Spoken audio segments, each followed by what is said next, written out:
Hello friends, ठरलं तर मग या मालिकेमध्ये आजच्या भागामध्ये सायली अर्जुनला रडत रडत बाथरूममध्ये काचेचा दरवाजा आहे हे सांगत असते आणि अर्जुन तिला शांत राहण्यासाठी सांगत असतो. सायली म्हणते, मला नाही राहायचं इथं. मला माहीत आहे सर, आपलं कॉन्ट्रॅक्ट मॅरेज आहे हे कोणाला कळू द्यायचं नाही म्हणून तुम्ही हे सगळं करताय. पण सर, मला हे सगळं खरंच खूप जड जातंय. मला समजून घ्या प्लीज. मग अर्जुन म्हणतो, शांत रहा, आपण काहीतरी करू, तुम्ही रडू नका प्लीज. मग अर्जुन थोडा विचार करतो. मग त्याला एक आयडिया सुचते. तो सायलीला बॅगमधील जाड साडी देण्यास सांगतो.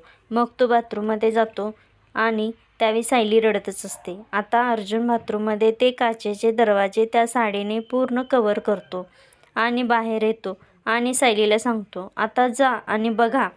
आधीचं बाथरूम हनीमून स्पेशल होतं, पण आत्ताचं नॉन हनीमून करून आलोय. जा आणि बघा. मित्रांनो, सायली रडतच असते. मग ती जाते आणि आता सायली थोडी शांत झालेली असते. ती बाहेर येते आणि अर्जुनला म्हणते, थँक्यू सर. मग अर्जुन म्हणतो, वेलकम आणि बी कम्फर्टेबल. आता तुम्ही इथंच राहणार ना, असं तो विचारतो. मग सायली मान डोलवून हो म्हणते. मग सायली फ्रेश व्हायला जाते आणि अर्जुन एकटाच हसतो. आता इकडे चैतन्याच्या घरी साक्षी किचनमध्ये ज्यूस ग्लासमध्ये घेत असते. तेव्हा साक्षीकडे एकटक बघत असतो. मग साक्षी ज्यूस घेऊन चैतन्यजवळ येते आणि त्याला म्हणते, घर किती सुंदर सजवलं आहेस, त्याच्याकडे पण बघ जरा. इतकं माझ्याकडे एकसारखं बघायची काही गरज नाही. मग चैतन्य तिला म्हणतो, हे घर तुझ्या 10% सुद्धा सुंदर नाही.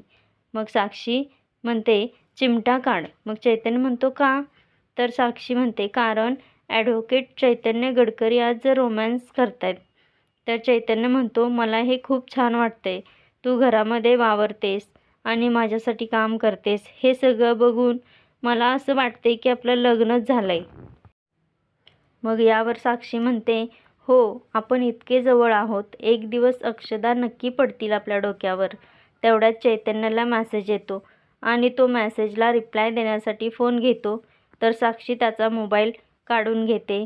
मग ते दोघे रूममध्ये निघून जातात.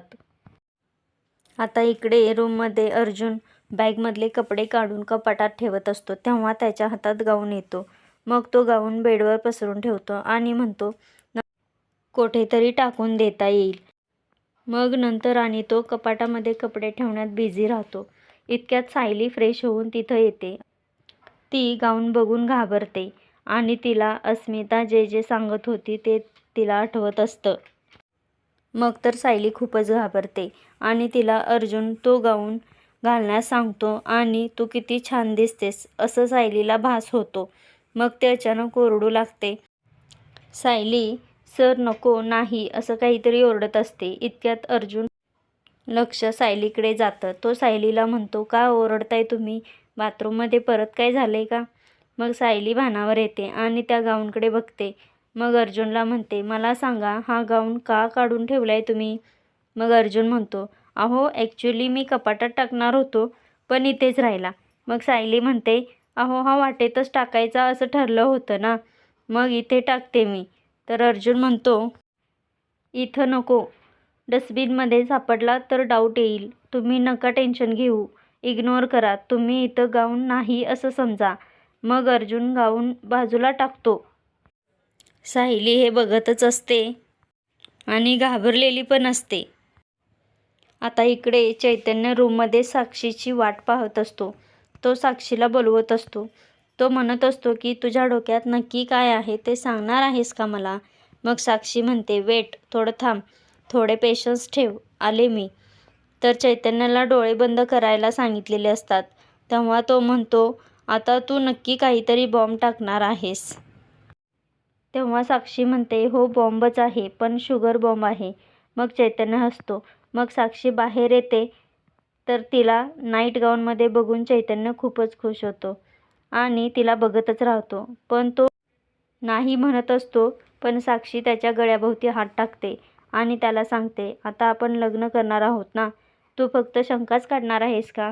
तुझा मित्र बघ बायकोला घेऊन हनीमूनला गेलाय आणि तू अनरोमॅन्टिक. मग चैतन्य हसतो आणि म्हणतो, त्यांचा कसला हनीमून, टेन्शनमध्ये असतील ते. साक्षीला आश्चर्य वाटतं. ती म्हणते, का? इकडे रूममध्ये सायली आणि अर्जुन विचार करत बसलेले असतात. सायली अर्जुनला म्हणते, हे काय आईंना सुचलं आपल्याला हनीमूनला पाठवायचं? धड मला काही माझी कामं करता येत नाहीत आणि तुम्हालाही ऑफिसची कामं करता येत नाहीत. इथं बसून नुसतं काय करायचं? मग अर्जुन म्हणतो, गुड क्वेश्चन. मग आता इकडे परत साक्षी चैतन्याला विचारते की अर्जुन आणि सायली हनीमूनला गेले असं तूच म्हणालास ना, मग ते टेन्शनमध्ये का असतील? मग चैतन्य सांगतो, तसं नाही. टेन्शनमध्ये म्हणजे अगं तुला माहीत नाही अर्जुन कसा आहे तो. जगाच्या पाठीवर कुठेही गेला त्याच्या डोक्यात केसचेच विचार असतात. आणि आता आम्ही एका कॉम्प्लिकेटेड मर्डरबद्दल डिस्कशन करतोय ना, आणि आता तो त्याचाच विचार करत असणार आणि टेन्शन घेत बसणार बघ. आणि चैतन्य हसतो आणि म्हणतो, समोर इतकं नैसर्गिक सौंदर्य असून त्याच्या डोक्यात फक्त केसचेच विचार येणार. मग साक्षी म्हणते, म्हणजे तुझ्यासारखं. मी समोर असताना तुझ्या डोक्यात वेगळेच विचार चालू असतात. मग चैतन्य म्हणतो, हल्ली माझ्या डोक्यात फक्त 24 तास तुझेच विचार असतात. मग साक्षी म्हणते, मग वेळ कशाला वाया घालवायचा? तर चैतन्य तिच्याकडे बघतच असतो. मित्रांनो, आता इकडे सुभेदारांच्या घरी सगळे अर्जुनने पाठवलेले माथेरानचे फोटो बघत असतात.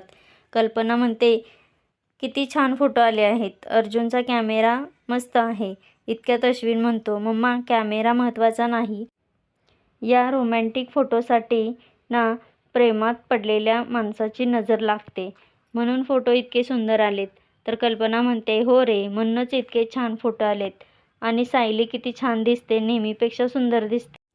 मग हे ऐकून मित्रांनो अस्मिताला राग येतो आणि ती रागाने उठून बाजूला बसते आणि म्हणते, मम्मा तुला काय गं फालतू फोटोंचं एवढं कौतुक? आणि अर्जुनने कशाला एवढे फोटो पाठवले आहेत? त्याला काय प्रूफ करायचं आहे का हनीमूनला गेलाय ते? तर कल्पना म्हणते, प्रूफ कशाला करायचा आहे? तू नेहमी तिरकाच विचार का करतेस गं? मग लगेच अश्विन म्हणतो, मम्मा तू तिला हनीमून पॅकेज गिफ्ट केलं नव्हतंस ना, म्हणून जळते ती. आणि मग सगळेच हसतात. अस्मिता अश्विनला म्हणते, गप्प बस रे तू. मग कल्पना अस्मितालाच गप्प बसायला सांगते आणि अश्विन म्हणतो, मम्मा तुझं दादाशी बोलणं झालं का? ती लोक धमाल करत असतील ना तिकडे. तर कल्पना म्हणते, अरे मला तर त्यांना तासाला फोन करायला आवडेल, पण त्यांना प्रायव्हसी द्यायला पाहिजे ना. मग मी विश्वनाथ भाऊजींना पण सांगितलं आहे की त्यांना डिस्टर्ब करू नका. त्यांना एकमेकांसोबत वेळ मिळायला हवा ना. मग लगेच अस्मिता म्हणते, त्यांना तेवढा कॉमन सेन्स आहे, तुझ्या सल्ल्यांची काही गरज नाही हां. मग मित्रांनो कल्पना म्हणते, हे बघ मला एवढंच माहीत आहे की अर्जुन आणि सायलीने गुड न्यूज घेऊन यायला हवं आणि मी आजी होणार आहे ही बातमी मला मिळायला हवी. आणि मग सगळेच हसतात. तर अस्मिता म्हणते, तुला एवढी काही गं घाई लागले? हल्ली तुझं नेहमीच सारखं नातवंड नातवंड नातवंड करतेस. तर अश्विन म्हणतो, मग काय चुकलं तिचं? अगं लग्न झालेल्या कुठल्याही मुलाची आई हेच एक्सपेक्ट करणार ना. आणि मलाही काका व्हायला आवडेल. आपल्या घरी असा गुटगुटीत पुतण्या किंवा क्यूट अशी पुतणी यायला हवी. मग काय सगळेच खूप खुश होऊन हसतात. मित्रांनो इकडे सायली आणि अर्जुन रूममध्ये बोलत बसलेले आहेत. तेव्हाच कोणीतरी दरवाजा ठोठावतं. तेव्हा सायली खूप घाबरलेली असते. अर्जुन म्हणतो की विशू काका परत आले वाटतं. मी त्यांना काहीतरी कारण सांगून परत पाठवून देतो. मग अर्जुन दार उघडतो तर दरवाजामध्ये वेटर असतो आणि तो जेवण घेऊन आलेला असतो. अर्जुन त्याला जेवण आत रूममध्ये ठेवायला सांगतो. हा वेटर म्हणतो की स्पेशल मेनू आहेत सर, अजून काही पाहिजे असेल तर मला सांगा. आणि डोंट डिस्टर्बचा बोर्ड मी दरवाजावर बाहेर लावून ठेवतो. मग अर्जुन म्हणतो, हो. आता सायली हे बघतच असते. मित्रांनो तुम्हाला तर माहीतच आहे की हा वेटर म्हणजे प्रियाचाच माणूस आहे. त्याचं नाव जॉन आहे. तो डिनर ठेवून जातच असतो. इतक्यात त्याचं लक्ष रूममध्ये जातं आणि रूम बघून तो म्हणतो, तुमची रूम डेकोरेट करायला इनामदार सरांनी स्पेशली मला सांगितलं होतं आणि मी ती पर्सनली उभं राहून करून घेतलं होतं. पण काय झालं, डेकोरेशन कुठं गेलं? हे सरांना समजलं तर माझा जॉब जाईल. मी आत्ताच फुलं घेऊन येतो. तर अर्जुन लगेच त्याला थांबवतो आणि म्हणतो, फुलांची ॲलर्जी आहे माझ्या बायकोला म्हणून, नाहीतर मला खूप फुले आवडतात.